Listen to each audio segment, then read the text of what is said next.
السلام علیکم۔ بسم اللہ الرحمن الرحیم۔ حضرت ابو ہریرہ رضی اللہ عنہ کہتے ہیں کہ رسول اللہ صلی اللہ علیہ وسلم نے فرمایا، جب میت دفن کی جاتی ہے تو اس کے پاس سیاہ کیری آنکھوں والے دو فرشتے آتے ہیں۔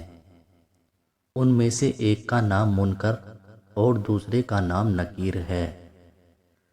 دونوں اس سے پوچھتے ہیں، تم اس آدمی محمد صلی اللہ علیہ وسلم کے بارے میں کیا کہتے ہو؟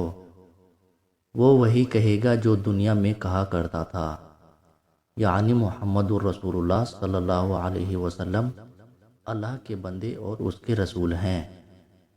میں گواہی دیتا ہوں کہ اللہ کے سوا کوئی الہ نہیں اور محمد صلی اللہ علیہ وسلم اس کے بندے اور رسول ہیں۔ دونوں فرشتے جواب میں کہتے ہیں، ہم سمجھتے تھے کہ تم یہی جواب دو گے۔ پھر اس کی قبر 70 در 70 ہاتھ فراخ کر دی جاتی ہے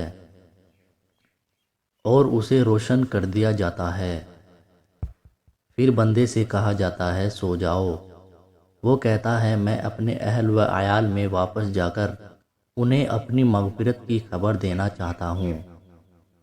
فرشتے جواب میں کہتے ہیں، یہ ممکن نہیں، بلکہ اب تم دلہن کی نیند جیسی پرسکون نیند سو جاؤ جسے اس کے محبوب کے علاوہ کوئی نہیں جگاتا۔ چنانچہ وہ سو جاتا ہے یہاں تک کہ اللہ ہی اسے قبر سے اٹھائے گا۔ اگر مرنے والا منافق ہو تو وہ فرشتوں کے سوال کے جواب میں کہتا ہے، محمد صلی اللہ علیہ وسلم کے بارے میں بھی وہی کچھ کہتا ہوں جو لوگوں کو کہتے سنتا تھا، اس کے علاوہ میں کچھ نہیں جانتا۔ دونوں فرشتے کہتے ہیں، ہمیں معلوم تھا تم یہی جواب دو گے۔ پھر زمین کو حکم دیا جاتا ہے کہ تنگ ہو جا، چنانچہ وہ تنگ ہو جاتی ہے اور اس کی پسلیاں ایک دوسری میں گھس جاتی ہیں۔ منافق اپنی قبر میں قیامت تک اس عذاب میں مبتلا رہتا ہے۔